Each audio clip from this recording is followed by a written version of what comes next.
किए श्याम सुंदर ने ब्रज गोपियों को आकृष्ट करने के लिए वेणु गीत गाया। बंशी वेणु गीत, वेणु गीत माने बंशी गीत गाया है। वेणु गीत कैसा है तो सर्वभूत मनोहरम, ये प्रत्येक प्राणियों के चित्त को आकृष्ट करने वाला ये गीत है। सुखदेव जी कहते हैं उस समय ठाकुर जी का कैसा सुंदर रूप था उसका वर्णन करते हैं।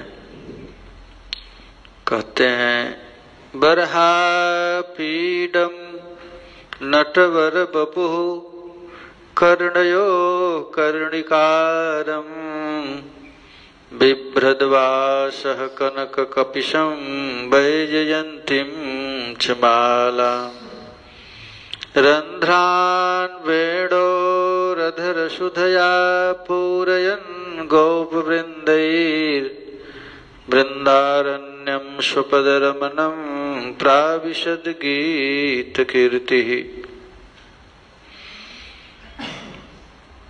श्याम सुंदर का कितना सुंदर रूप है बंशी बजाते समय, उस रूप का अवगाहन श्रील सुखदेव जी कर रहे हैं। कह रहे हैं ठाकुर जी बरहा पीडम, बर्ह्य कहते हैं मयूर को। मयूर पंख जिनके सिर पर भूषण है। बर्ह्य मयूर पुक्षम आपीडम शिरोभूषणम, सिर का भूषण है जो मयूर पिक्ष। वह श्याम सुंदर कैसे हैं तो कह रहे हैं कि नटवर बपु नटोभ्यो अपि वरः, आज तक भूमंडल में जितने भी नट हैं, नट कहते हैं नाचने वालों को, सबसे अधिक नाचते हैं भगवान शंकर जिनका नाम है नटराज। लेकिन आज प्यारे श्याम सुंदर इतना सुंदर नृत्य किए कि शिव जी भी फेल हो गए। नटवर बपु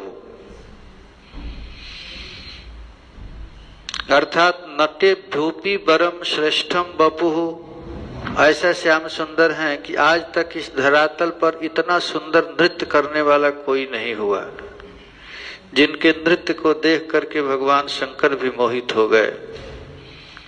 और वो अपने श्री अंग पर क्या धारण किए हैं तो कहते हैं कर्णयोः कर्णिकारः, दोनों कानों के बीच में एक कनेर का फूल, कर्णिका का फूल धारण किए हैं जो पीत वर्ण का होता है।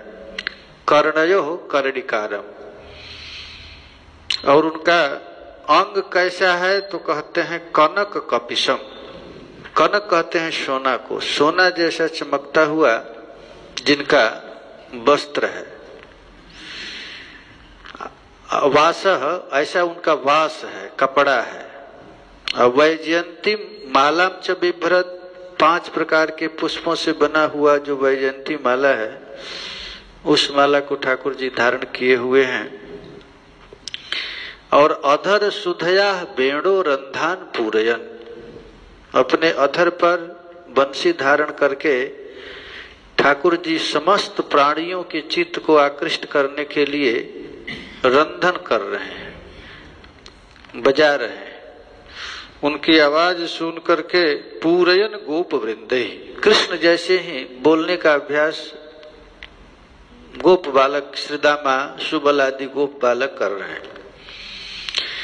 गीत कीर्ति ही कैसा ठाकुर जी का गीत है तो कहते हैं विचित्रा सौंदर्य वैदग्धि रूपा कीर्तिर्जस्य सह, ऐसा गीत है जिस गीत को सुन करके श्रवण पेड़ में भी रोमांच हो जाए, पशु पक्षी भी रोमांचित हो जाए, ऐसा ठाकुर जी का वो गीत है। स्वपद रमणम, और ये वृंदावन कैसा है? स्वपद, स्वपद कहते हैं वैकुंठ को, गोलोक को। गोलोक से भी अधिक रमणीय ये वृंदावन हो गया है। गिरिराज जी की तलहटी हो गई है, जहाँ गिरिराज जी की तलहटी पर त्रिभंग ललित मुद्रा में खड़े होकर के प्यारे श्याम सुंदर बंशी वादन कर रहे हैं। और उसी तरह रति जनकम स्वपदई अंकितम रति जनकम, अर्थात स्वपद श्री कृष्ण के चरण में जो 19 चिन्ह है, पृथ्वी पर जब भी श्री कृष्ण का चरण कमल पड़ता है तो उस चिन्ह को पृथ्वी धारण कर लेती है। स्वपद अंकित चरणम, अपने चरण चिन्हों से विभूषित इस पृथ्वी को करते हुए ठाकुर जी प्रवेश कर रहे हैं। वृंदावनम प्राविशत, वृंदावन में प्रवेश कर रहे हैं। ये ठाकुर जी की रूप माधुरी है, इतना मीठा ठाकुर जी का रूप है।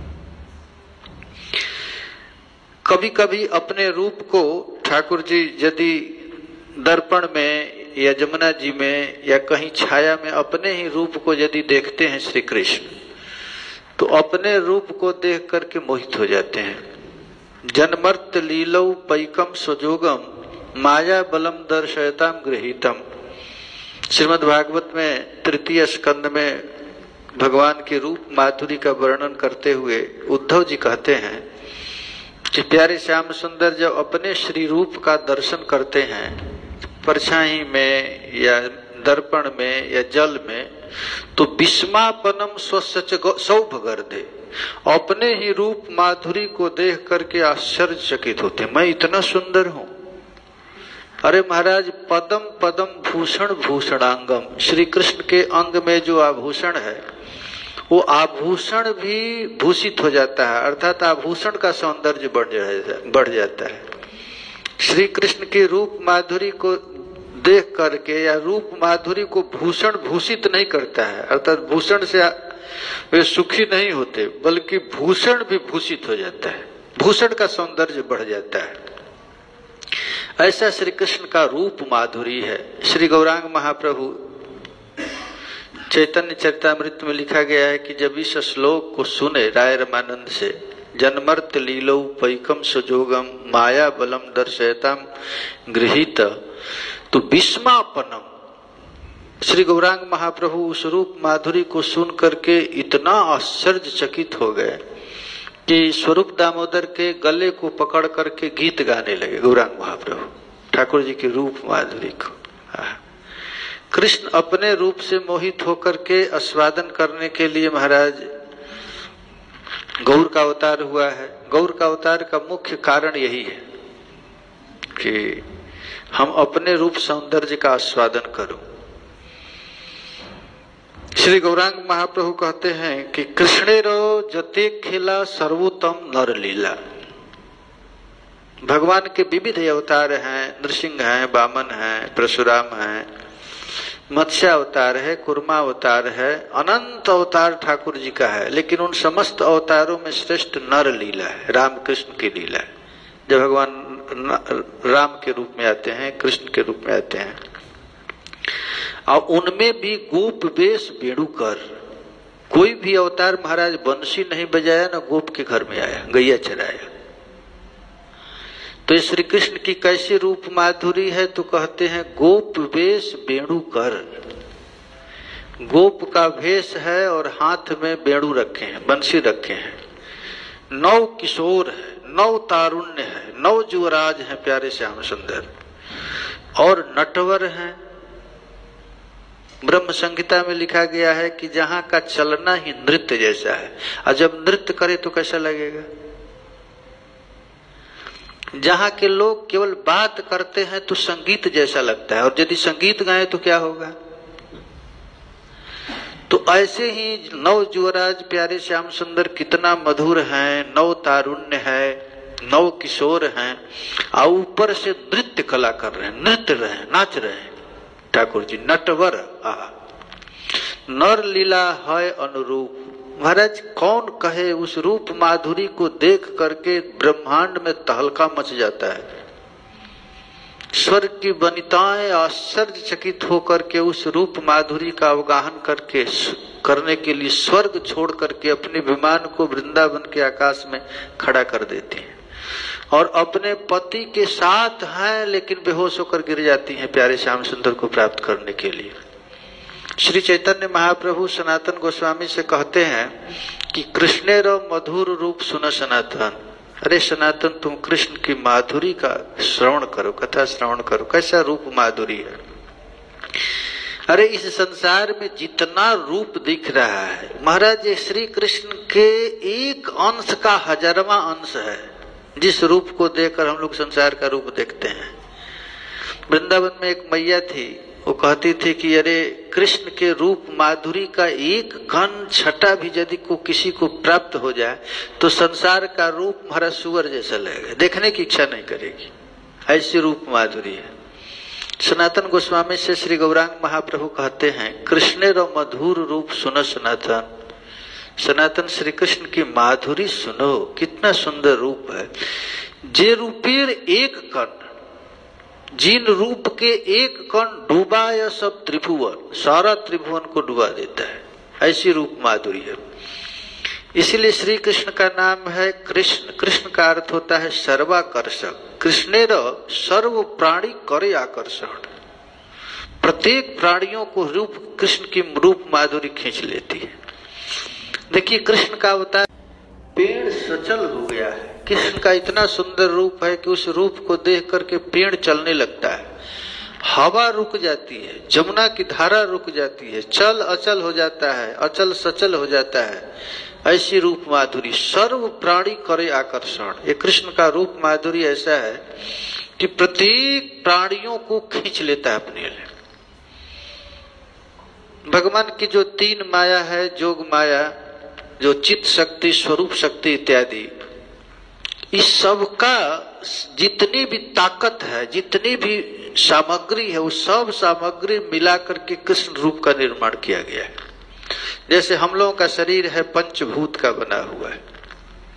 ये कौन बनाया है? तो माया बनाई है।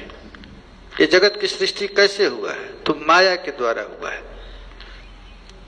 माया मिल करके पंचभूत की रचना की, इससे प्राणियों का शरीर बना हुआ है। तो उसी तरह श्री कृष्ण का जो रूप बना है वो माया नहीं बनाई है, ये चित्त शक्ति बनाई है। भगवान की जोग माया बनाई है। तार शक्ति लोके दिखाई ल, श्री कृष्ण की रूप माधुरी को दिखा करके जोग माया यह दिखा रही है कि देखो बहिरंगा माया शक्ति के रूप और हमारे रूप में कितना अंतर है। ये कृष्ण का रूप है। यही रूप रतन भक्त गणेर गूढ़ धन। ये जो श्री कृष्ण का रूप है क्या? तो रत्न है। जिस रूप माधुरी को पा करके महात्मा लोग मतवाले हो जाते हैं, न किसी को देखते हैं न किसी को दिखाते हैं। महाराज किसी गुफा में अंदर छिप जाते हैं और उसी रूप माधुरी का नित्य निरंतर अवगाहन करने लगते हैं। भक्त गणेर गूढ़ धन, ये भक्त गणों का गूढ़ धन है। प्रकट कैल नित्य लीला है ते। वही प्यारे श्याम सुंदर इस जगत में अपने रूप माधुरी को प्रकट करके जगत वासियों को दिखा दिए अपना रूप। यहाँ तक कि सारा संसार तो श्री कृष्ण की रूप माधुरी को देख करके मोहित होता ही है। कहाँ तक कहें, रूप देखी आपनार सौंदर्यादि गुण गाम, यही रूप तार नित्य धाम। अपनी रूप माधुरी का आस्वादन यदि स्वयं श्री कृष्ण करते हैं, खुद अपने देखते हैं। अब भूषणेर भूषण अंग ताहे ललित त्रिभंग। कृष्ण का रूप कैसा है? भूषण को भूषण बनाने वाला है। महाराज नाक में नकबेसर पहनने से नाक की शोभा नहीं बढ़ती, नकबेसर की शोभा बढ़ जाती है। कान में कुंडल पहनने से कान की शोभा नहीं बढ़ती, बल्कि भूषण का शोभा बढ़ जाता है। ऐसा रूप है। भूषणेर भूषण अंग, ये भूषण को भी शोभित करने वाले श्याम सुंदर का रूप है। ताहे ललित त्रिभंग, उसमें भी जब त्रिभंग ललित मुद्रा में खड़े हो जाते हैं तो महाराज लावण्य हो जाता है। लावण्य का अर्थ होता है क्या? एक छटा प्रकट कर देना। लवण कहते हैं, लवण माने नमक। जैसे नींबू और नमक का नाम सुनते ही जीभ से पानी आ जाता है, उसी तरह श्री कृष्ण की रूप माधुरी को देख करके महाराज जीभ से पानी आ जाता है। ऐसा कृष्ण की रूप माधुरी, लावण्य। और ऊपर से तार ऊपर भ्रू धनु नर्तन। देखिए कृष्ण की रूप माधुरी श्री गौरांग महाप्रभु सनातन गोस्वामी से वर्णन करते हैं। कितना सुंदर रूप है, ऊपर से भी त्रिभंग ललित मुद्रा है, और ऊपर से क्या करते हैं? अपने नेत्र को नचाते, आंख को नचा रहे हैं। बंसी बजाते ऐसे नहीं, नचाते हुए कहते हैं तार ऊपर भ्रू धनु नर्तन। अब भगवान श्री कृष्ण का जो नेत्र कैसा है? तो धनुष है, धनुष जैसा है बिल्कुल। तिरछे नेत्रांत बाण उस नेत्र से बड़ ठाकुर जी बाण संधान करते हैं, मारते हैं। तार दृढ़ संधान और उसको भी बाण कैसा मारते हैं तो कहते बिंधे राधा गोपी गौण मान। श्री कृष्ण अपने रूप माधुरी नेत्रों के धनुष बाण से राधा रानी और ब्रजबालाओं के चित्त पर संधान करते हैं। जिस रूप माधुरी का चिंतन करके गोपियां बेहोश हो जाती हैं। इस श्लोक का वर्णन आगे आएगा। माधुर्य भगवता सार, श्री कृष्ण की भगवत्ता क्या है तो भगवान बड़े बड़े हैं, विश्व ब्रह्मांड उनके रोमकूप में है, अनंत ब्रह्मांड के मालिक हैं, ब्रह्मा शिव इत्यादि उनके चरण कमल की पूजा करते हैं। ये कृष्ण की भगवत्ता नहीं है। भगवत्ता क्या है कि वह कृष्ण गैया चराता है, राधा रानी के चरण का गुलाम है, गोपियों के यहाँ छाछ के लिए नाचता है। ये मधुरता ही उसकी सार है। महाराज प्राइम मिनिस्टर अपने गद्दी पर बैठ करके सबको शासन कर रहा है, वो उसकी माधुरता नहीं है। माधुरता है कि हाथ में झाड़ू लेकर के गली बहार दे, वह उसकी मधुरता है। वही भगवत्ता का सार है। वैसे श्री कृष्ण विश्व ब्रह्मांड के मालिक हैं। उनके एक रोम कूप में अनंत कोटि विष्णु लोक नम्र पद्म जार्चिते, ये भगवत्ता नहीं है। भगवत्ता क्या है कि वह कृष्ण गैया के पीछे पीछे डोल रहा है। किसी गोपी से छाछ मांग रहा है तो गोपी कहती है ऐसे छाछ नहीं दूंगी, थोड़ा नाचो तब दूंगी। तुम्हारा ठाकुर जी नाचने लगते हैं। ये भगवत्ता सार है। माधुर्य भगवत्ता सार ब्रजे कैला परचार। यह लीला कहाँ है तो केवल ब्रजमंडल में, द्वारिका में नहीं है, मथुरा में नहीं है, अयोध्या में नहीं है, बैकुंठ इत्यादि में भी नहीं है। बैकुंठ इत्यादि में ठाकुर जी अपने ऐश्वर्य के साथ रहते हैं, लक्ष्मी इत्यादि चरण सेवा करती रहती है। और ब्रज में क्या करते हैं ठाकुर जी तो गोपियों की चरण सेवा करते रहते हैं। ये भगवत्ता की सार है। वेद पुराण में रसखान कभी कहते हैं कि वेद पुराण में घूमा, सारे लोकांतर में ठाकुर जी को ढूंढा, लेकिन कहीं मिला नहीं। पता चला कि कुंज कुटीर में पलोटत राधिका पाया। लिखा कि कुंज कुटी में कहीं राधा रानी का चरण दबा रहे थे। ये भगवत्ता का सार है। ताहा सुख व्यासेर नंदन। श्री चैतन्य महाप्रभु कहते हैं इसका वर्णन साक्षात व्यास नंदन सुखदेव जी ने कहा है। स्थाने स्थाने भागवते बणिण्याछे जनाइते। स्थान स्थान पर एक एक श्लोक में इस माधुर्यता का वर्णन सुखदेव जी ने श्रीमद् भागवत में किया गया है। जिस प्रसंग को सुन करके भक्त लोग मतवाले बन जाते हैं। भगवान अपने भक्तों के दास हैं। इस बात को सुन करके हम कब भक्त बनेंगे। कृष्ण करुणामृत में बिल्लम मंगल ठाकुर कहते हैं कि हे नाथ, यदि मैं सुनता हूं कि आप भक्त वत्सल है तो हमारा हृदय कांप जाता है कि हम तो भक्त बन नहीं सकते हैं, और आप भक्त वत्सल हैं, आप भक्ताधीन हैं, हम तो भक्त नहीं बन सकते। लेकिन जब यह श्लोक सुनता हूं कि अब पतित पावन है तो हमारा हृदय गदगद हो जाता है कि हमारे जैसा पति तो जगत में कोई है नहीं, आप जरूर हमको पावन करेंगे। देखिए, इसी श्लोक को सुन करके सुखदेव जी जो जीवन मुक्त महापुरुष थे, ब्रह्म ज्ञानी थे, सर्वत्र ब्रह्म का ध्यान करते थे, उन सुखदेव जी ने जब यह श्लोक सुना, बरहा पीडम नटवर वपुः कर्णयोः कर्णिकारम, तो हरिर गुणाक्षिप्त मतिर भगवान बादरायणी। इस श्लोक को सुन करके उनकी ब्रह्म समाधि टूट गई। अध्यागान महदख्यानम नित्यम विष्णु जन प्रिय। उन्होंने महाराज सब समाधि पूजा पाठ ब्रह्म ज्ञान की अद्वैत ज्ञान इत्यादि को छोड़ करके सुखदेव जी व्यास जी के पास आए, और व्यास जी के पास आकर के ये भागवत की कथा सुने। श्रीमद् जो भागवत है महाराज जी, भागवत के कथा सुनने वाले सुखदेव जी नहीं है, वो सुन नहीं सकते हैं, क्योंकि व्यास जी पीछे पीछे चले लेकिन वो सुने नहीं। वो तो ब्रह्म ज्ञान में मुक्त थे, बिल्कुल सर्वत्र ब्रह्म का ही संधान करते थे, तो कैसे कथा सुनेंगे। इस श्लोक की टीका में चक्रवर्ती पाद जी ब्रह्म वैवर्त पुराण का एक उदाहरण देते हैं कहते हैं कि सुखदेव जी अपने माँ के पेट से निकल नहीं रहे थे। ये ब्रह्म वैवर्त पुराण में कथा है। 12 वर्ष तक पेट में ही रह गए, निकले ही नहीं। माँ को बड़ा पीड़ा हो, पिताजी को भी पीड़ा हो। व्यास जी कहते थे बेटा निकल जाओ, माँ को कष्ट हो रहा है। तो सुखदेव जी नहीं निकले, कहे कि नहीं पिताजी अच्छा है, इसी गर्भ में ही मुझे भजन हो रहा है, कृष्ण का स्मरण हो रहा है, बहुत अच्छा है। मैं बाहर निकलूंगा तो भगवान की बहिरंगा माया शक्ति हमें पकड़ लेगी, प्रभु का ध्यान छूट जाएगा, इससे अच्छा है गर्भ में ही अच्छा है। अरे भाई वो वही जगह अच्छा है जहाँ भगवान का भजन होता है। जहाँ भगवत भजन में बाधक है तो स्वर्ग जैसा सुख भी है तो उसे त्याग दे। सुखदेव जी कहे कि हमको ठीक है यहीं पर। व्यास जी कहे कि बेटा तुझको तो ठीक है, माँ को तो बड़ा पीड़ा हो रहा है, तुम निकल जाओ, गर्भ से पेट से निकलो। प्रार्थना करने पर भी नहीं सुखदेव जी निकले।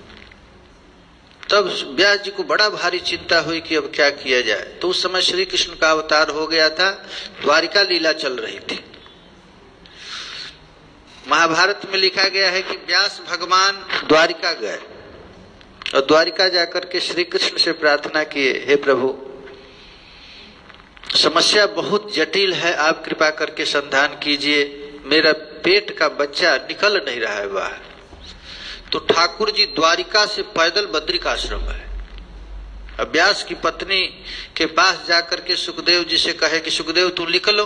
तो कहे नहीं प्रभु मैं नहीं निकलूंगा, आपकी माया हम जानते हैं, बड़े बड़े मुनि हो, शिव बिरंच को मोह ही को है बपुरान, ब्रह्मा शिव इत्यादि को भी मोहित कर लेती है, साधारण लोगों की तो बात ही क्या। महाराज जब इस प्रकार कहे तो भगवान ने आश्वासन दिए कि अरे सुखदेव तुम माया के बंधन में आ सकता है, अरे तुम्हारा नाम लेकर लोग माया से पार हो जाएंगे। तो महाराज वही सुखदेव जी निकले और निकलते ही अभी नालक छेदन भी नहीं हुआ था, माँ के पेट से निकलते ही चल दिए। भागवत में लिखा गया है कि पुत्रेति तन्मयतया तरवो भिने दुस्तम सर्वभूत हृदय मुनिमान तोस्मे। महाराज निकलते ही माता के पेट से जंगल की ओर चल दिए और पीछे से व्यास भगवान सुख सुख पुत्र पुत्र पुत्रेति तन्मयतया, तन्मय होकर पुत्र पुत्र कहते हुए जा रहे हैं। लेकिन सुखदेव जी जंगल में चले गए और मिले नहीं। व्यास जी लौट करके अपने आश्रम पर आ गए, लेकिन उनको बड़ा भारी चिंता हुई कि हमारा बेटा मिला नहीं, कैसे उसको खोजा जाए। तो उसी समय एक लकड़हारा आया, लकड़ी काटने वाला, और लकड़ी काटने वाला पागल जैसा ऐसे ऐसे बोल रहा है। तो सुखदेव जी पूछे, व्यास जी पूछे क्या बात है। तो कहे कि हमको एक भूत पकड़ लिया है, हमको एक भूत पकड़ लिया। तो कौन सा भूत है। तो बताया कि नंगा लड़का है, 16 वर्ष का अवस्था है, उन्मत्त होकर के पागल जैसा जंगलों में घूम रहा है और किसी से बोलता नहीं, जिसको एक बार देख लेता है तो लोग पागल हो जाते हैं। तब उस लकड़हारे को ये श्लोक चक्रवर्ती पाद जी कहते हैं कि ये श्लोक उन्होंने दिया कि ठीक है तो वो उस लड़के को ये श्लोक सुनाना। तो लकड़हारे ने इस श्लोक को याद कर दिया। बरहा पीडम नटवर वपुः कर्णयोः कर्णिकारम बिभ्रद वासः कनक कपिशम वैजयंतीम च मालाम। महाराज इस श्लोक को गा करके सुन करके वो गाने लगा। ऐसे गाया कि उस श्लोक को सुनते ही सुखदेव जी पागल हो गए कि कौन कौन कौन है ऐसा सुंदर रूप धारण करने वाला कौन है। तो महाराज वो लकड़हारा वहां से चला भाग, तो उसके पीछे पीछे सुखदेव जी दौड़ने लगे कि बताओ ऐसा रूप सुधा वाला कौन है। तो भागते भागते व्यास जी के यहाँ आया और व्यास जी के यहाँ आया तो सुखदेव जी मिल गए, पकड़ में आ गए। तो व्यास देव ने सुखदेव को अपने निकट रह करके उन्हें कहा कि तुम एक श्लोक पर पागल हो गए हो, ऐसा ऐसा 18,000 श्लोक है। कृष्ण की माधुरी की श्रीमद् भागवत महाराज यही है। तो श्री कृष्ण की माधुरी को उन्होंने 18,000 श्लोक में गाया। ये महाराज ये भागवत का एक एक श्लोक मंत्र स्वरूप है। भागवत के इन श्लोकों की बड़ा भारी महिमा है। इस रस को महात्मा लोग ही जानते हैं। जीवन मुक्त महापुरुष लोग एकांत में बैठ करके भागवत के श्लोक का स्वादन करते हैं। श्री गौरांग महाप्रभु कहते हैं कि ऐसी रूप माधुरी है, सर्वाकर्षक सर्वह्लादक महारसयन। ये कृष्ण का रूप कैसा है? तो कहते हैं प्रत्येक प्राणियों के चित्त को आकृष्ट करने वाला है और आह्लाद देने वाला है। केवल खींचता ही नहीं है, खींच करके रस देता है, महारसायन है। और ऐसा रसायन है कि सब कुछ भुला देने वाला। विस्मारणम जना, एक बार इनकी रूप माधुरी का जो अवगाहन कर लेता है तुम्हारा सब कुछ भूल जाता है। भुक्ति मुक्ति सिद्धि सुख छड़ा जार गंधे। अरे महाराज, इस रूप माधुरी का गंध लग जाए किसी को तो जीवन मुक्त महापुरुष भी इसके दीवाने बन जाते हैं, छोड़ देते हैं सब कुछ। भुक्ति सिद्धि मुक्ति सुख छड़ाए जार गंधे, भोग और मोक्ष दोनों श्री कृष्ण की रूप माधुरी छुड़ा देता है। कहाँ तक कहें अलौकिक शक्ति गुणे कृष्ण कृपा बांधने। ये अलौकिक गुण गणों के द्वारा प्यारे श्याम सुंदर अपनी कृपा रूपी रज्जू में जीव को हमेशा के लिए बांध देते।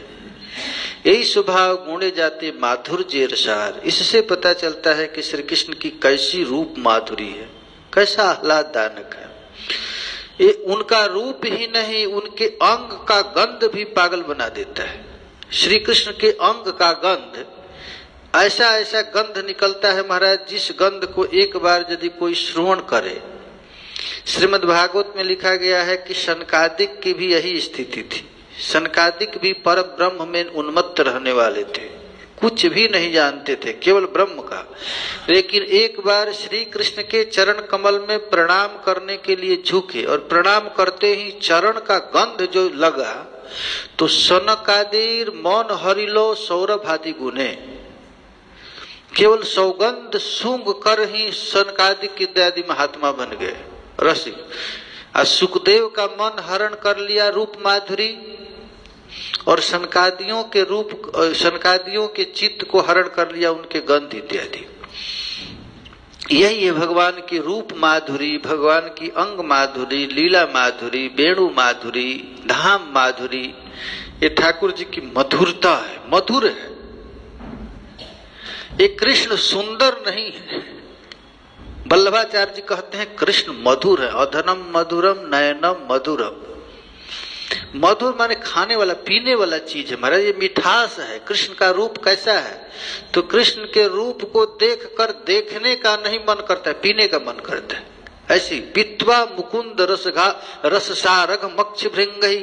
श्रीमद् भागवत में लिखा गया है कृष्ण की रूप माधुरी को देख करके ब्रज वनिताएं देखती नहीं, पान करती थी। कैसे पान करती थी? तो अपने नेत्र से पान करती, पीती थी।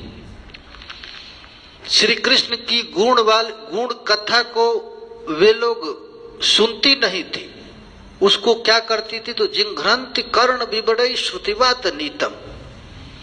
श्री कृष्ण के अंग के गंध को, रूप के माधुरी को, लीला कथा को अपने जिंघ्रंति सूंघती थी।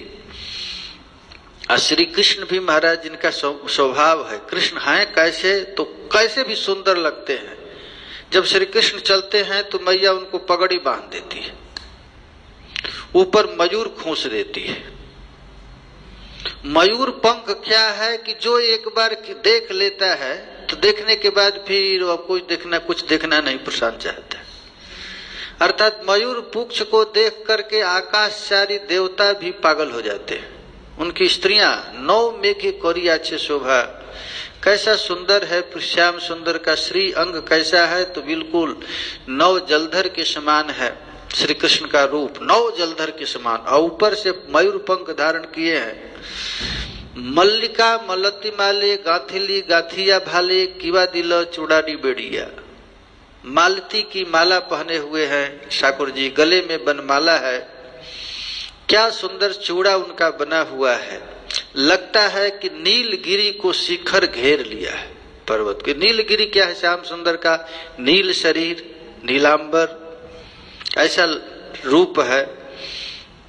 गीत गोविंद में तो जीव गोस्वामी जयदेव पंडित कहते हैं कि ठाकुर जी का कैसा सुंदर रूप है। जब कमर में ललाट पर मयूर पुंछ धारण करते हैं तो श्याम सुंदर का रूप माधुरी कैसा हो जाता है।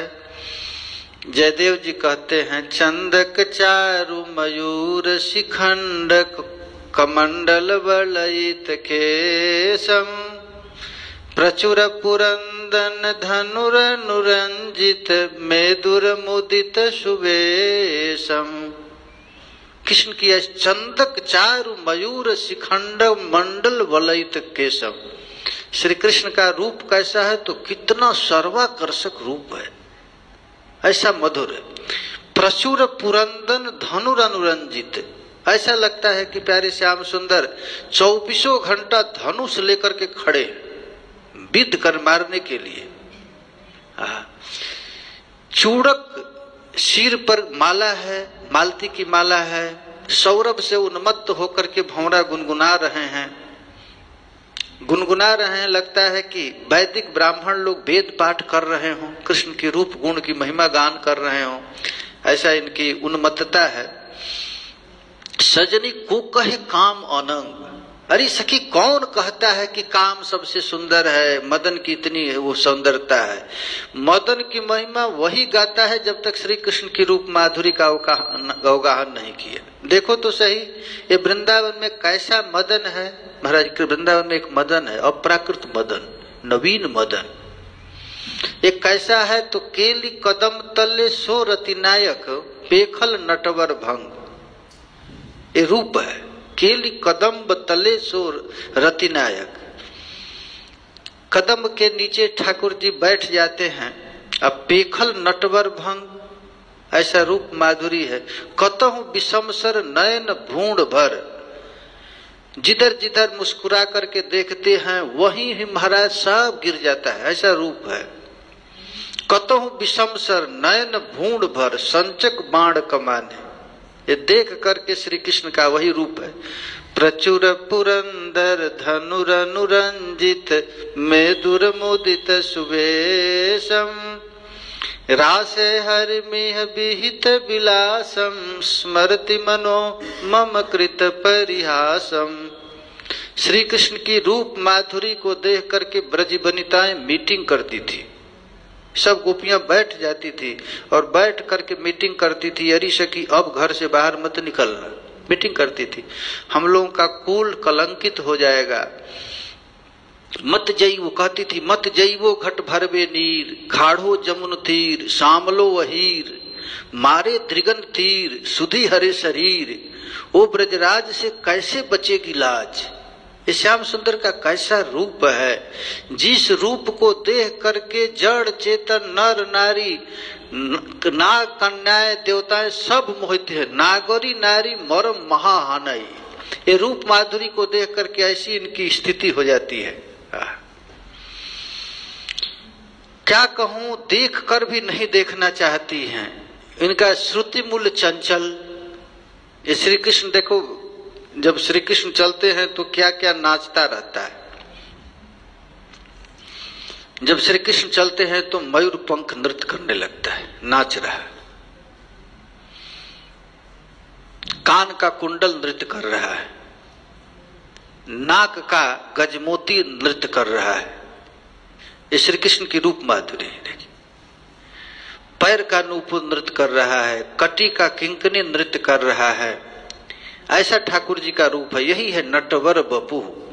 नटवर बपू प्यारे श्याम सुंदर हैं, जिनका चलना ही नाट्य जैसा है, नटराज जैसा है। अप्राकृत मदन इस जगत में प्रकट होकर के नृत्य कर रहा है। उनकी अंगुलियां नाच रही है, बनमाला नाच रहा है। उनकी अंगुली महाराज बंसी पर नृत्य कर रही है, किंकनी नाच रही है, मणि नूपुर नाच रहे हैं। ये नृत्य गोपाल, ये ठाकुर जी का एक नाम है, नृत्य गोपाल। कन्हैया हमेशा नाचता ही रहता है, उसको चैन से अच्छा नहीं लगता है। घर में भी नाचता है, आंगन में भी नाचता है, गली में जाता है तो वहां भी नाचता है, गैया के पास जाता है तो वहां भी नाचता है, गिरिराज जी के पास आता है तो वहां ही नाचता है। इसका नाम ही है नृत्य गोपाल। कन्हैया को नाच बहुत अच्छा लगता है। वास्तव में महाराज हम लोग ब्रज में देखते हैं, ब्रजवासी जितना सुंदर नृत्य करते हैं। छोटे छोटे बच्चे, आप बरसाने में जाइए, ये छोटी छोटी बच्चियां महाराज नाचती है। कदम तले आ जाइयो कटीले काजल वाली, वो नाचती है। ये छोटे छोटे बच्चे जितने भाव से नाचना कहां से आए तो कन्हैया से आ गए। छोटे छोटे लड़के, छोटे छोटे बच्ची, आप मथुरा स्टेशन पर उतरते ही नृत्य चालू हो जाता है। ये ऐसा ब्रजमंडल है महाराज। ये कन्हैया भी है, इसका नाम है नृत्य गोपाल ठाकुर, नाचने वाला गोपाल।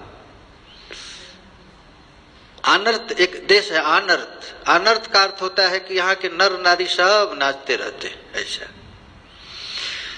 केवल कृष्ण ही नाचता नहीं, कृष्ण को देख करके तारा नाचने लगता है, आकाश नाचने लगता है, पृथ्वी नाचने लगता है, द्रुम लता नाचने लगता है, पेड़ पौधे नाचने लगते हैं, गिरिराज जी नाचने लगते हैं। सब ये नृत्य सचल चल हो जाता है, ऐसा रूप है।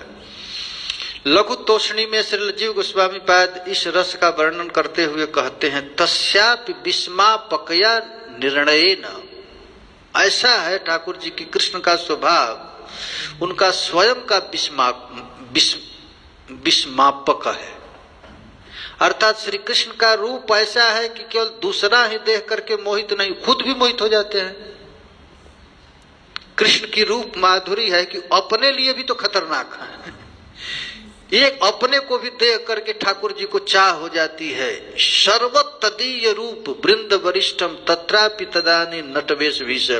इस प्रकार नटवेश रूप माधुरी श्री कृष्ण को भी मोहित कर देता है। श्री कृष्ण पहनते क्या है तो कहते हैं कनक कपिशम। देखो कर्णयो कर्णिकारम, पहला तो है बरहा पीडम, पहला श्लोक में है बरहा पीडम, और दूसरा है नटवर बपु, नाचने वाला बपू है, और तीसरा है कर्णयो कर्णिकारम। दो कान है और दोनों कान के बीच में एक ही फूल रखे, अर्थात फूल भी नृत्य कर रहा है। एक कन्हैया का हाथ है ना, कभी निकाल करके यहाँ, यहाँ से यहाँ, यहाँ से ऐसे चलते समय ऐसी स्थिति आती है कृष्ण की। पुष्प के सौंदर्य को देखते हैं कि इस पर अच्छा लगता है कि इस पर लगता है, कहाँ अच्छा लगेगा, एक कन्हैया हमेशा करता रहता है। उस रूप माधुरी को देख करके जीव गोस्वामी पाद तो वैष्णव तोषणी कहते हैं कि ये संकेत पुष्प है। गोपियां के पास सास ससुर हैं, भाई हैं इत्यादि, उनके सामने कैसे कहेंगे कि आज कहाँ जाऊंगा, तो संकेत पुष्प से इशारा कर देते हैं कि आज बाएं जंगल में जाएंगे, दाएं जंगल में जाएंगे, कहाँ जाना है। इसके बाद है बिभ्रद वासः कनक कपिशः। अरे सखी कन्हैया कैसा पीताम्बर पहनता है, तो एक गोपी कहती है अरे सखी वो पीताम्बर नहीं पहनता है, संपूर्ण गोरी गोरी गोपिकाओं को ही पहन लिया है। ये राधा रानी का अंग कैसा है, पीत वर्ण का है, पीता पीता वर्ण राधा रानी। तो श्याम सुंदर प्रिया जी को ही वस्त्र के रूप में पहन ली। महाराज आचार्यों ने कहा है कि राधा रानी नील साड़ी पहनती है, तो नील साड़ी क्या है, तो श्री कृष्ण ही नील साड़ी बन जाते हैं। और राधा रानी का जो वस्त्र पीत है, तो अरे श्याम सुंदर का वस्त्र पीत है, तो पीत क्या है, तो राधा रानी ही है। दोनों एक दूसरे को तो छोड़े नहीं है। ऐसा श्री कृष्ण की रूप माधुरी है। तुम्हार अंगे वर्ण लागिया पीतवास परे श्याम। एक महात्मा कहते हैं, बंगाल के एक आचार्य कहते हैं कि तुम्हार अंगेर वर्ण लागिया, हे राधा रानी आपके वर्ण के लायक ही पीतवास परिश्याम, पीत वस्त्र पहनते हैं। और प्राणेरो अधिक करेर मुरली, प्राण से भी अधिक श्याम सुंदर अपने मुरली की शोभा, मुरली की महाराज प्रशंसा करते हैं, मुरली को अपने हाथ में रखते हैं। ऐसा स्वागत।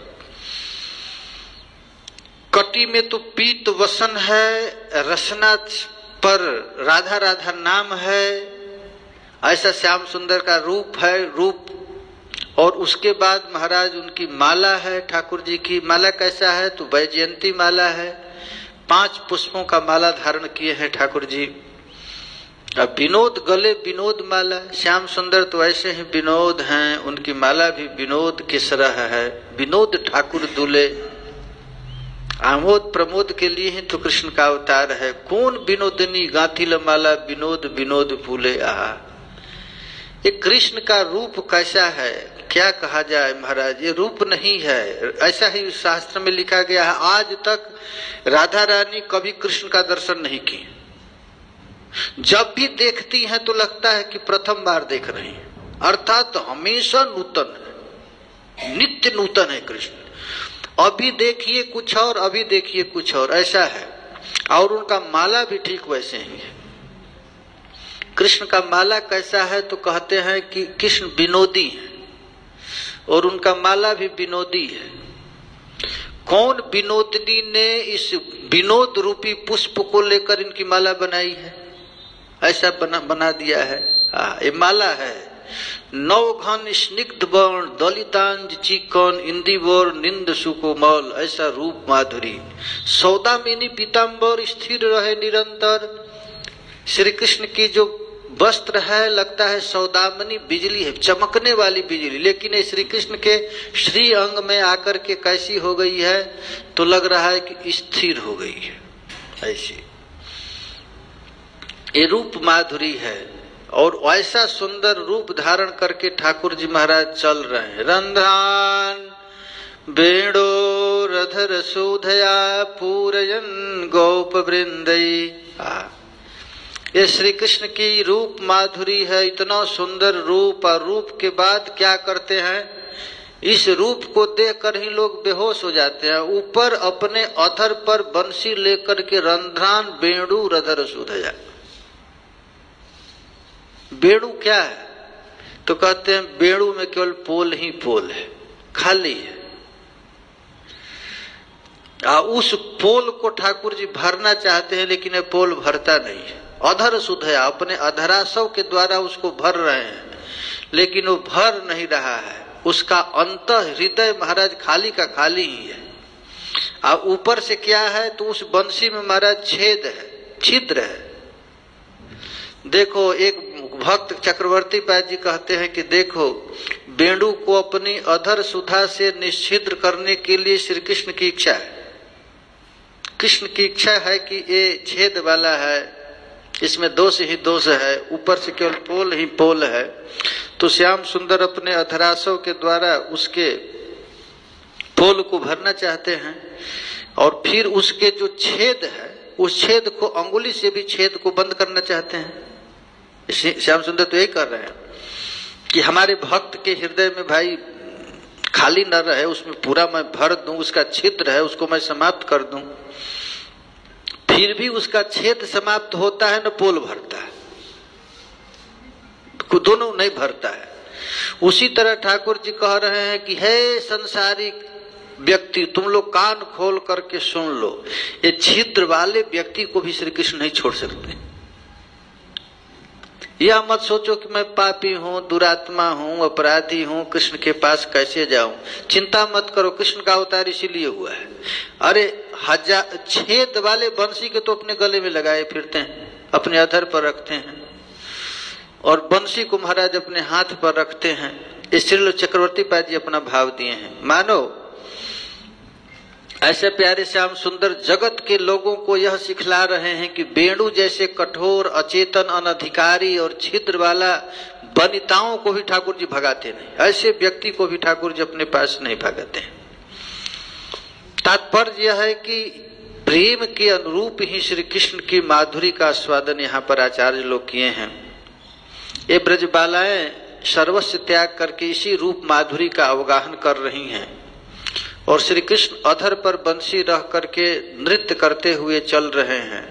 ऊपर से पीछे पीछे गोप वृंद ही, गोप बालक भी इनकी कीर्ति का गान कर रहे हैं। कैसे गान कर रहे हैं तो कहते स्वपद रमणम वृंदारण्यम, अपने रंग से महाराज अपने से ये सबको चित्त को आकृष्ट करते हुए ठाकुर जी चल रहे हैं। वृंदा देवी, वन देवी, स्थावर जंगम सभी प्राणियों को सुखद करने के लिए ठाकुर जी गैया चरा रहे हैं। ठाकुर जी महाराज जितने दिन तक वृंदावन में रहे आपने कभी जूता नहीं पहना, चप्पल नहीं पहने, मैया जसोदा ठाकुर जी के जब गोचारण करने के लिए जाते तो आ जाती और आकर के जूता देती, तो कहते श्याम सुंदर कहते ना मैया, मैं इस समय तो गैया का दास हूँ, गैया तो जूता पहनी नहीं और सेवक जूता पहन ले। महाराज नंगे पैर ठाकुर जी गिरिराज जी की तलहटी में गोचारण करते और श्री कृष्ण के जो चरण में चिन्ह है, चरण चिन्ह है, वह चरण चिन्ह पृथ्वी पर अंकित हो जाता है।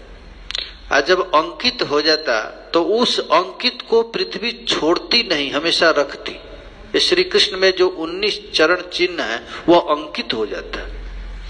ये कितनी बड़भागी वृंदावन का भूमि है जिसके अंग पर ठाकुर जी हमेशा अपना चरण चिन्ह दिए रहते हैं। अब वैसे वृंदारण्य में ठाकुर जी प्रवेश करते हैं, अधर पर बंसी रख करके वादन करते हैं, बंसी बजाते हैं। सुखदेव जी अगले वाले श्लोक में कहते इति वेणुरवं राजन सर्वभूत मनोहरम श्रुत्वा व्रजस्त्रियः सर्वा वर्णयन्तो भिरे भिरे। जब नटवर बपुः श्री कृष्ण अपने अधर पर बंसी लेकर के बंसी वादन किए और उस बंसी की आवाज संपूर्ण ब्रजमंडल के कोने कोने में प्रवेश किया, अब ब्रज वनिताओं ने जब उस आवाज को सुनी तो हे राजन, हे महाराज परीक्षित, इति इस प्रकार सर्वभूत मनोहरम वेणु रवम सुत्वा ब्रजस्त्रियः वर्णयन्तः। अब गोपियां तो महाराज अपने घर से निकल गई श्री कृष्ण की बंसी नाद को सुन करके, और एक दूसरे गोपी के पास जाकर के कहने लगी कि अरे सखी ये बंसी कैसी है। तो बंसी की नाम लेते ही बंसीधर की याद आ गई। अब बंसीधर की याद आते ही बेहोश होकर के गिर गए। ऐसी स्थिति आरिभिरे कह रहे हैं भावाभिषेण दयन अन्योन्य परिरंभितः। भाव के आद्रेक में होकर के गोपियां बंसी की महिमा गाना प्रारंभ की। अब महिमा जब बंसी की गाना प्रारंभ की उसी समय कृष्ण की याद आ गई, और कृष्ण की याद आते ही आरिरे भिरे श्री कृष्ण का आलिंगन करते हुए गोपियां कहने लगी। गोपी कहती है अरे सखी ये बंसी क्या है, सुनो देखो तो सही, ये वेणुनाद जल की गति को स्तंभित कर रहा है। देखिए बंसी, श्री कृष्ण की बंसी क्या करामात करती है, पर्वत को गला करके जल बना रहा है। देखिए कृष्ण की बंसी जड़ से उखाड़ करके शुष्क बना रहा है, वृक्षों को बिल्कुल शुष्क बना रहा है। और जो शुष्क पेड़ है उसमें हरे हरे कपोल किसलय आ रहा है, पत्ता आ रहा है। ये कृष्ण की बंसी की करामात है। ब्रह्मानंद में निमग्न मुनि लोगों को भी ब्रह्मानंद से हटा रहा है, मुनियों के मन को उच्चाट कर रहा है। हम ध्यानवान नहीं करेंगे।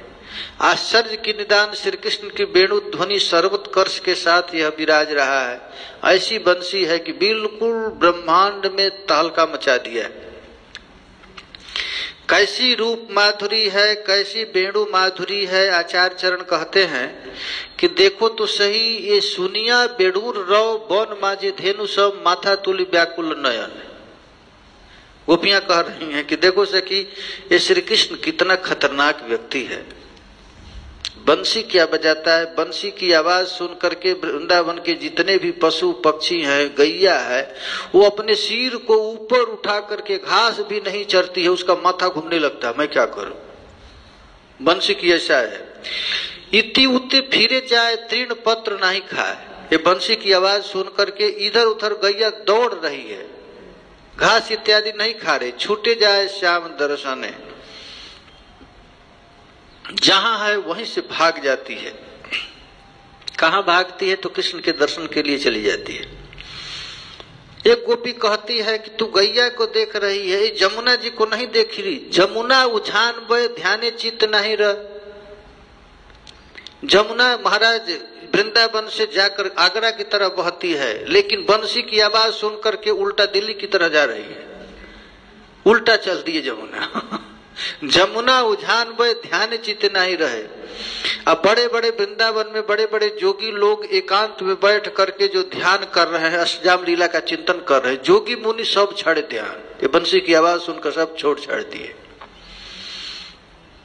साखी पाखी बसी पाए मुदिया रहे आके। देखो वृक्षों पर जितने भी पक्षी हैं ये चह चह न करके मुनि जैसा आंख मूंद करके ध्यान कर रहे हैं। यहां तक नौविद नीरद हो गया, ये वर्षा बरसने वाला है लेकिन बंसी की आवाज सुन करके वहीं स्थिर हो गया, जड़ हो गया, पानी बर्फ हो गया।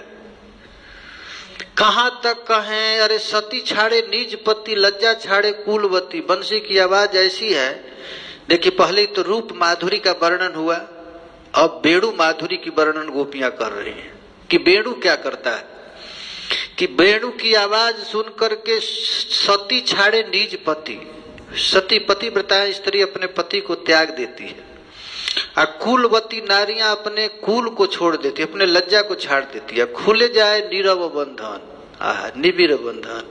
इतनी पागल हो जाती है कि पागल जैसा भाग रही है, उसके वस्त्र खुल जाते हैं। यहां तक कि पाप पुण्य धर्माधर्म भालो मंद कर्मा कर्म, पाप पुण्य क्या है, धर्म अधर्म क्या है, अच्छा खराब कर्म खराब क्या है, क्षुण्ण है सकल नियम, सब लोग नियम तोड़ दिए। मृत तरु पाए प्राण,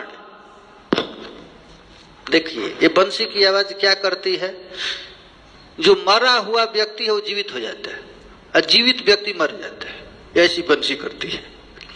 कहते मृत तरु पाए प्राण मूक करे वेद ज्ञान।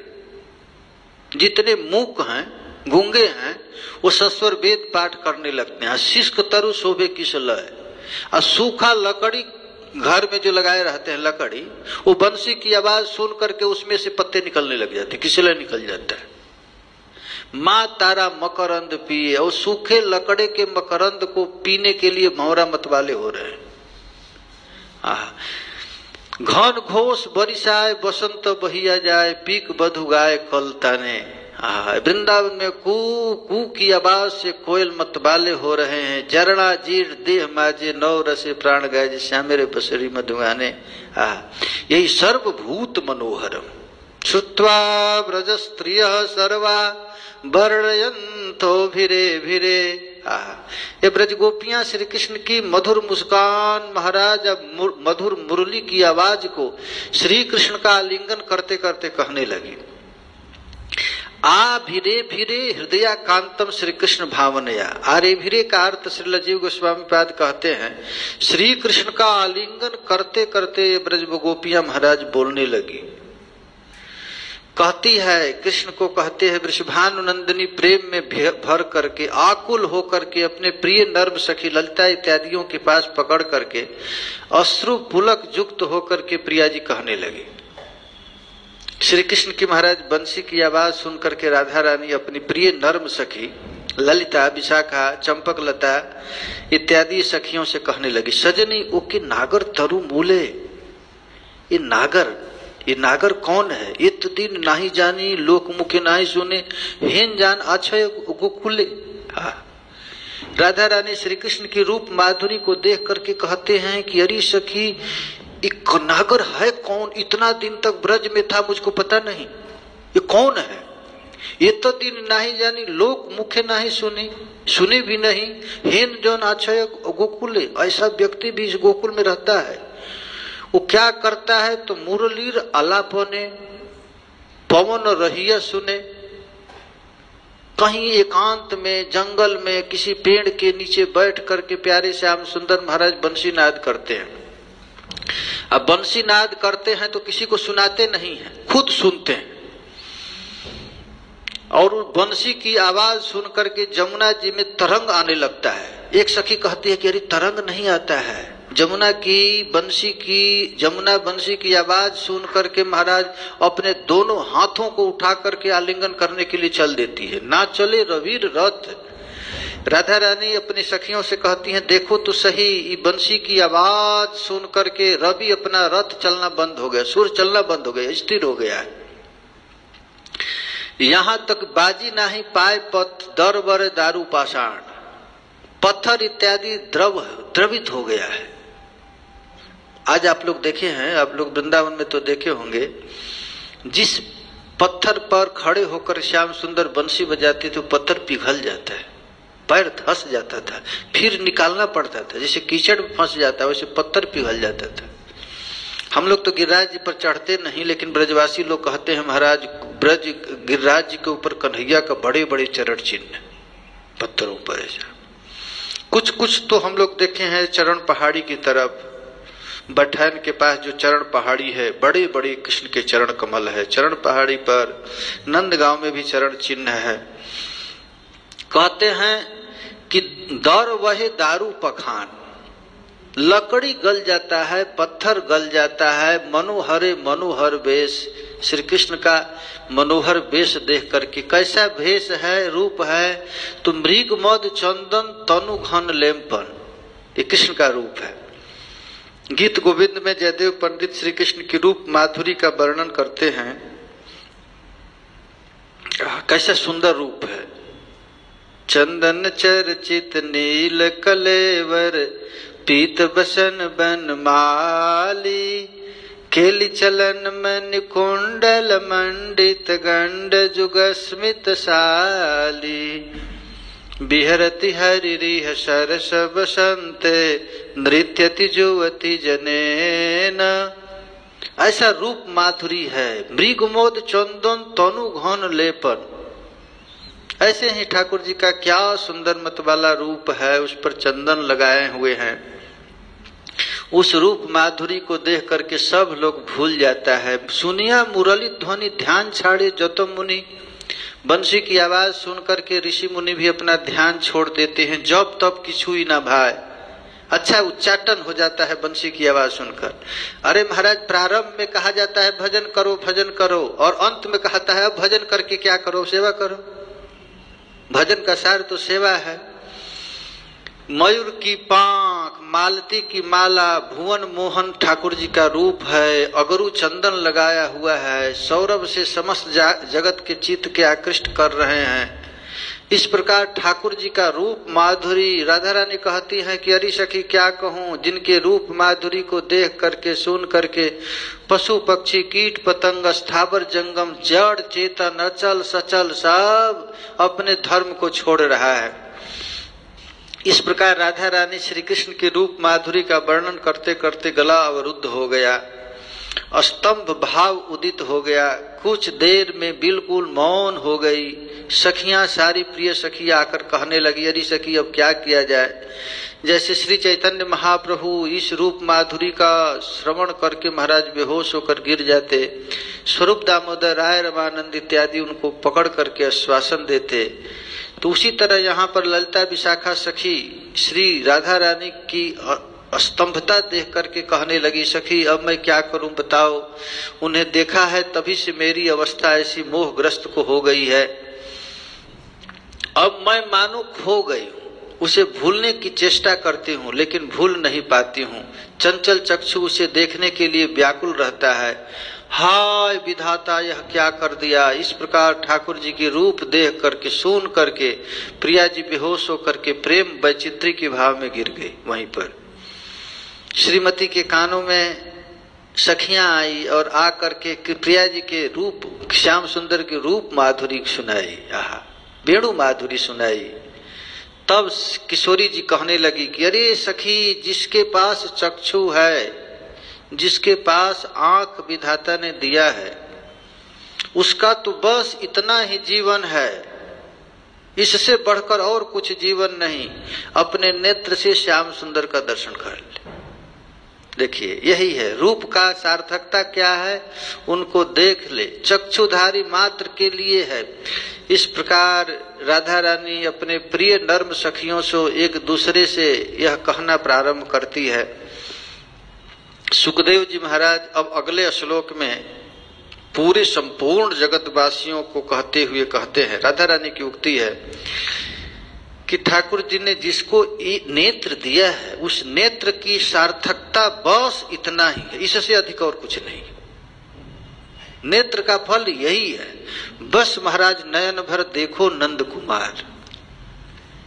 ये नेत्र का फल यह नहीं है कि संसार को देखे, नेत्र का फल है श्याम सुंदर को देखो। बस यही सुखदेव जी कहते हैं आगे वाले श्लोक में। गोप्यः ऊचुः, गोपियां कहती हैं, अक्षण्वतां फलमिदं न परं विदामः, सख्यः पशुन्ननु विवेशयतोर्वयस्य हि भक्त्रिं व्रजेश सुतयो रनुवेणुजोष्ठं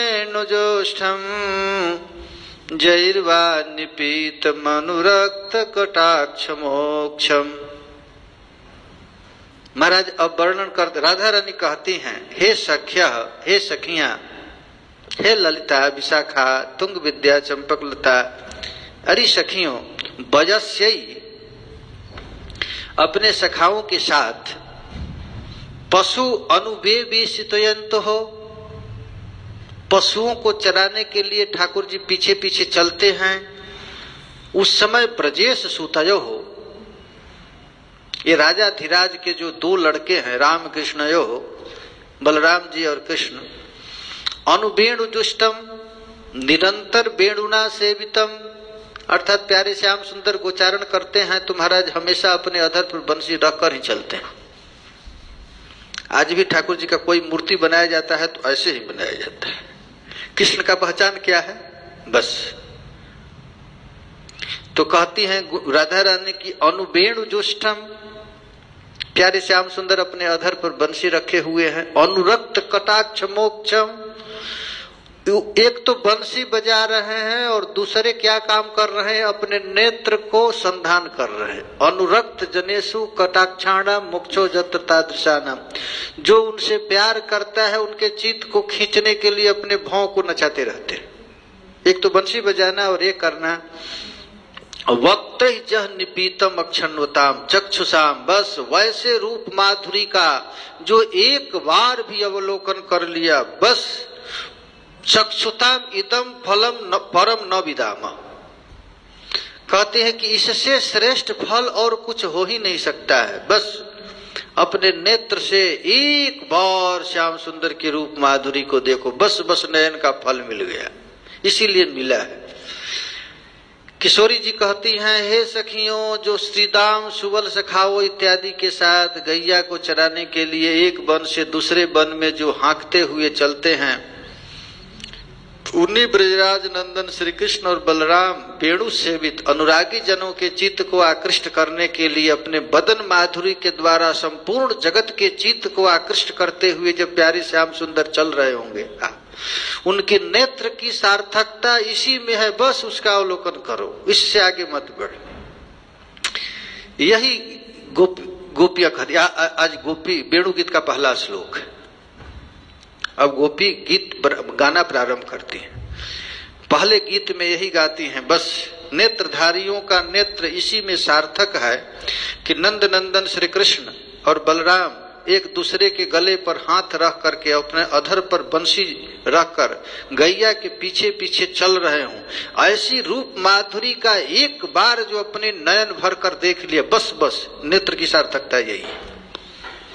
यही राधा रानी कहती हैं, अक्षण्वतां फलमिदं न परम विदामः सख्यः पशुन्ननु विवेशयतोर्वयस्य हि भक्त्रिं व्रजेश सुतयोरनुवेणुजोष्ठं जैर्वा निपीतमनुरक्त कटाक्षमोक्षम। बस बस हो गया, अब कुछ करने की आवश्यकता नहीं है। एक बार जो अपने आंख से भर करके श्री कृष्ण की रूप माधुरी का पान कर लिया, बस उसका यही सार्थक है। कृष्ण मानव जन्म सार्थक हो गया, बस कृष्ण की रूप माधुरी का पान करें।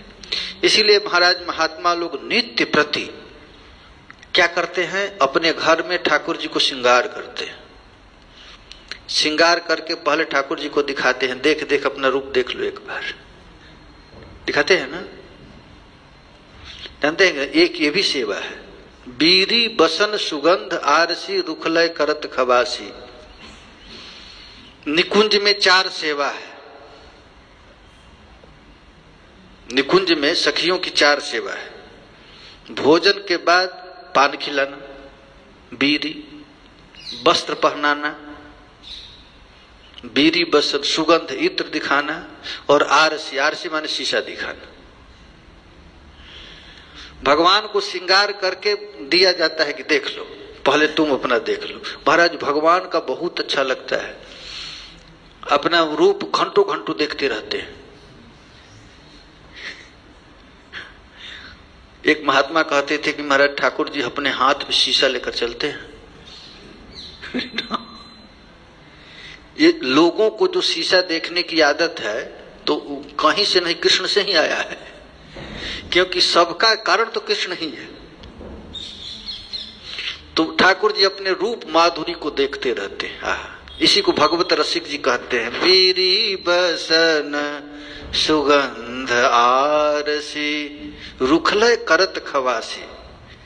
ठाकुर जी के रूख को देख करके मंजरियां शीशा लेकर, भगवान इधर उधर चंचल हो जाते हैं तो मंजरियां क्या करते हैं, देख अपना रूप देख ले। तो भगवान अपने रूप को देख करके स्थिर हो जाते हैं। यही है। हैं हम रसिक अनन्य प्रिया पिय कुंज महल के बासी, नव नव केल बिलो के छिन छिन रति विपरीत उपासी। बीरी बसन सुगंध आरसी रुखलय करत खवासी, देत प्रसाद प्रेम सो हंसी हंसी कही कही भगवत दासी। ये है। भक्त लोग भी आज भी ठाकुर जी की श्रृंगार करते हैं। जैसे अगरबत्ती दिखाते हैं ना आप लोग, वैसे आरसी दिखाने का भी महिमा है। 4 चीज है। गौड़ीय वैष्णव तो पान नहीं खाता, इसलिए ठाकुर जी को पान खिलाना बोल देता है। रोज पान भोग लगाना चाहिए, ये नियम है। रोज पान भोग लगाना चाहिए कृष्ण को। बीरी उनका मुख्य सेवा है। ललिता जी का मुख्य सेवा क्या है? बीरी सेवा है। आप भोग लगाते हैं पान की? नहीं, कभी कभी, रोज लगाना है। हम लोग एक मंदिर बनवाए थे मिथिला में, तो उसमें मुख्य सेवा हम लोग रखे पान सेवा। पानी भी पिएंगे तो पान देंगे। भगवान के पान मुख्य सेवा में आता है। केवल पान सेवा के लिए 64 सखियां लगी रहती हैं। अंत में ललिता जी के पास जाता है तो ललिता जी उस पान को निगरानी करती हैं। इसके बाद प्रिया जी को देती हैं और प्रिया जी प्यारे जी को देते हैं। तो पान की सेवा बहुत ऊंची सेवा है। बीरी सेवा, बीरी वसन, वसन सेवा है वस्त्र की। अलंकार प्रियो विष्णु, ठाकुर जी को अलंकार सबसे प्रिय है। बीरी वसन सुगंध, भगवान इत्र बहुत लगाते हैं, जानते हैं ना। इत्र सेवा भी बहुत ऊंची सेवा है। इसीलिए स्वामी हरिदास जी को खुश करने के लिए जब मुल्तान से एक राजा आ रहा था कि मैं स्वामी जी की क्या सेवा करूं हरि स्वामी जी को, तो स्वामी जी को सबसे प्यारा है इत्र। बिहारी जी को रोटी दाल भले कम भोग लगे, लेकिन इत्र से स्नान कराना पड़ता है एकदम ठाकुर जी को। तो इत्र सेवा, बीरी बसन सुगंध और अंतिम में फिर आरसी। इतना श्रृंगार करने के बाद एक सेवा और भूलना नहीं चाहिए, दिखाना चाहिए, आरसी दर्पण दिखाना चाहिए। ये 4 सेवा है। ठीक है। जय जय श्री राधे, जय जय श्री राधे, निताय गौर हरि बोल। ब्रजरानी राधा रानी की जय, श्री ललिता सखी की जय, श्री विशाखा सखी की जय, तुंग विद्या जो की जय, श्री इंदुलेखा जो की जय, अष्ट महासखिन की जय। जय जय श्री राधे, जय जय श्री राधे, निताय गौर हरि बोल। हाँ कीर्तन की